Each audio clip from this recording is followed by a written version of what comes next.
नमस्कार साथियों, मैं डॉक्टर आशीष कुमार जैन, शिक्षाचार्य। आज एक नया विषय जो कि वर्तमान के परिवेश और समसामयिकता को लेकर के है। अभी अयोध्या में राम मंदिर का निर्माण चल रहा है, उस पर मैंने एक लेख लिखा है और वो मैं आपके सामने समझा रहा हूँ। श्री राम, अयोध्या और जैन धर्म। जैन धर्म में कहा गया है, नमः इक्ष्वाकुवंशाय शूरवंशाय जन्मने मर्यादारूप रामाय विश्वज्ञानात्मने नमः। भगवान वृषभदेव के इक्ष्वाकु वंश के लिए नमस्कार हो। सूर्यवंश में उत्पन्न मर्यादा रूप राम और उनके वैश्विक ज्ञान के लिए भी नमस्कार हो।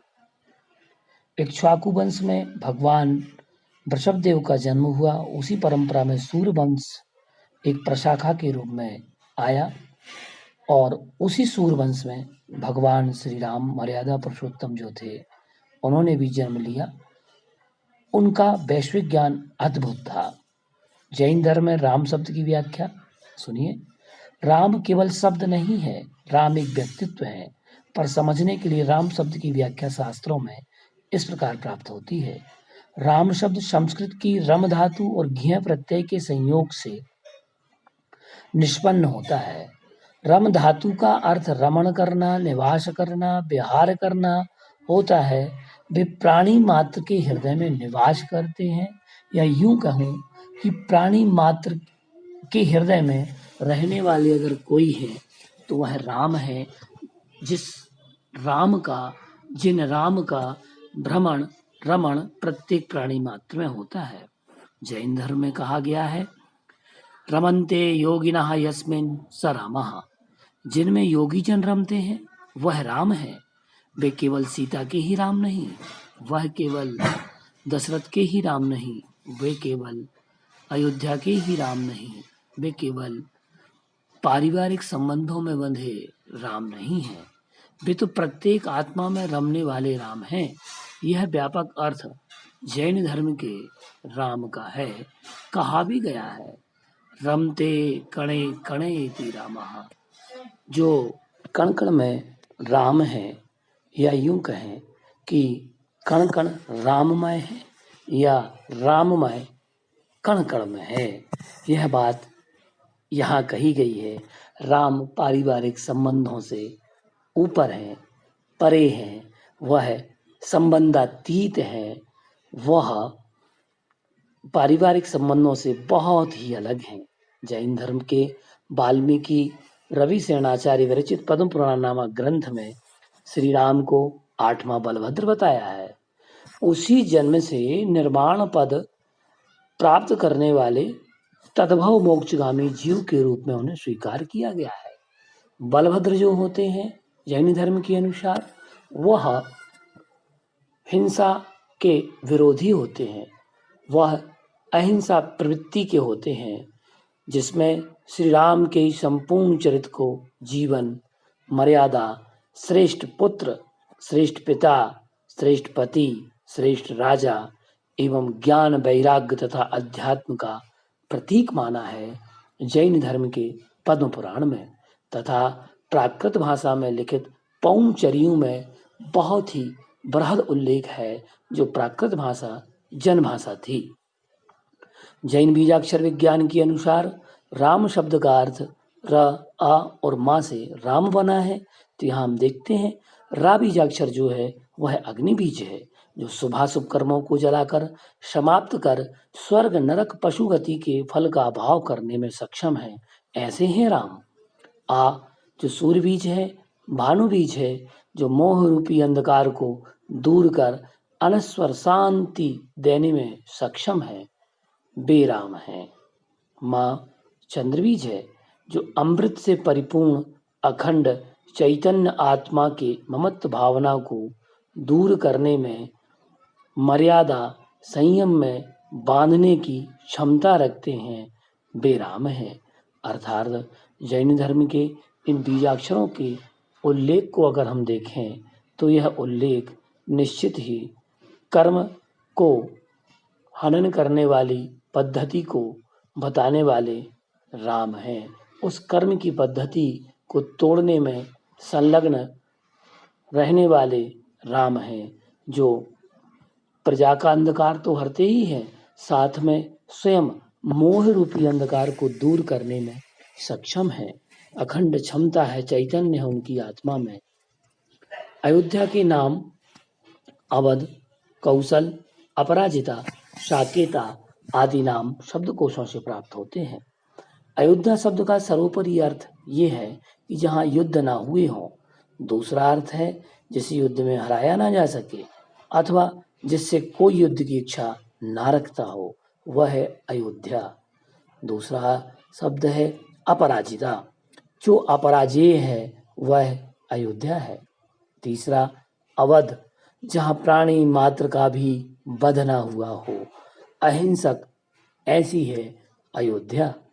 कौशल, जो धर्म, शांति, जीव, रक्षा, न्याय, असी, मसी, कृषि, विद्या, वाणिज्य, शिल्प, जो भगवान वृषभदेव ने अयोध्या में जिन विद्याओं को बताया था उन विद्या के पालन करने में कुशल हो।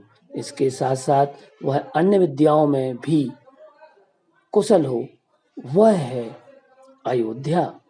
जहाँ पर किसी भी प्रकार से युद्ध ना हुए हों, वध ना हुआ हो तथा वह अपराजेय रही हो, उसे हम कहते हैं अयोध्या।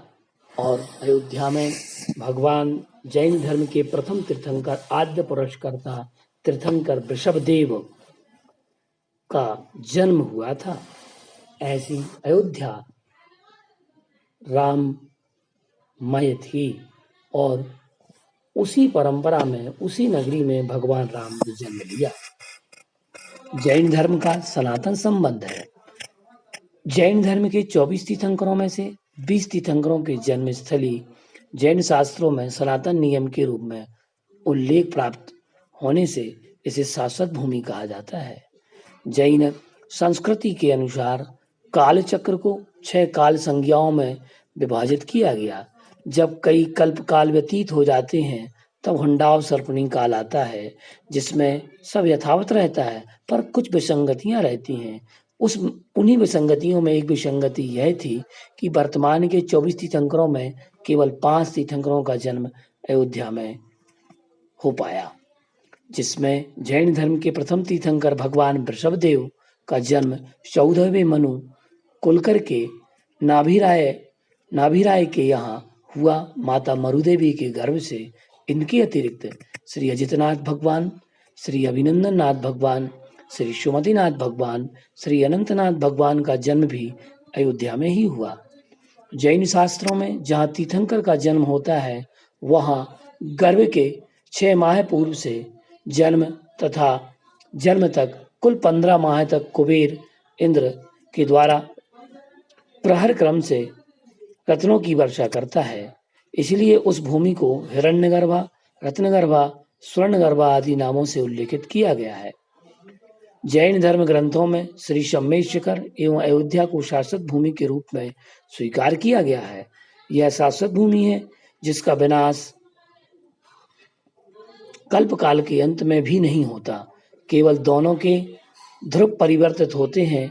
इन भूमियों के नीचे शाश्वत स्वस्तिक है, इसलिए भी अयोध्या को शाश्वत कहा जाता है, या मधुबन सम्मेशिखर को भी शाश्वत कहा जाता है। भगवान राम का जन्म अयोध्या में और कुंडलपुर के बड़े बाबा के रूप में विश्वविख्यात प्रथम तीर्थंकर का जन्म कुल आदि में समानता की कड़ी को जोड़कर रखता है। जैन संस्कृति में भगवान वृषभदेव के पुत्र भरत चक्रवर्ती एवं वैदिक संस्कृति में श्री राम की अनुज भरत के नाम पर भारत का नाम उल्लेख है। यह कड़ी भी इसको मजबूत करती है।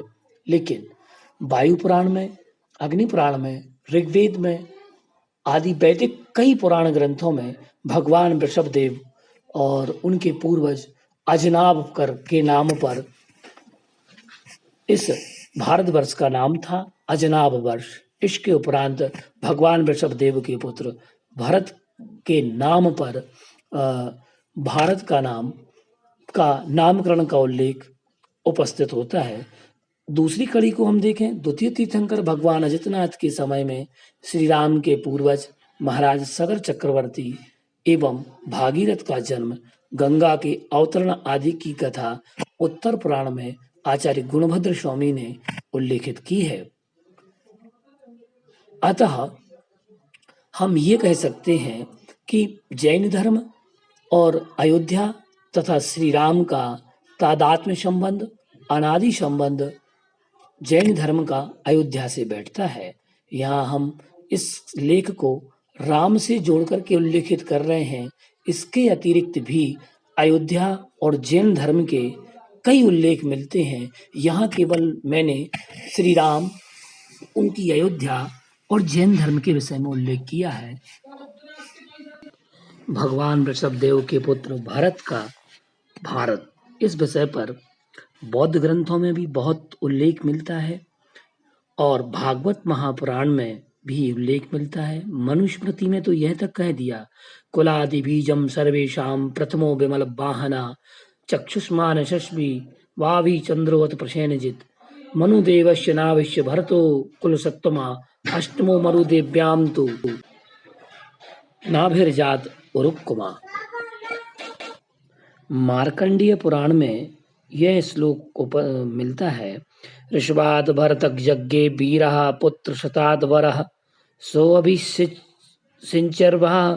पुत्रं प्रावज्यमासिता तपस्तेपे महाभागः पुलहाश्रम संश्रया हिमावहं दक्षिणं वर्ष भरताय पिता ददौ तत्तमास्तु भारतं वर्ष तस्या नामना महात्मना। यही बात कूल पुराण में भी कही गई कि हिमावहम तु यद वर्षम नाभिरासिन महात्मना तस् ऋषभो भवत्पुत्रो मेरु देव्या महाद्युति ऋषवाद भरतो यज्ञे वीरा पुत्र शताग्रजा सो अभिर्चर ऋषभः पुत्रम भरतम पृथ्वीपति। यह बात कही गई। अग्नि पुराण में भी यही बात कही, भारतात भारतम वर्ष भरतात सुमतिस्तभूत, यह बात यहाँ पर कही। ब्रह्मांड पुराण में भी यही बात कही गई है कि ऋषवाद भरतो यज्ञे वीरा पुत्र शताग्रज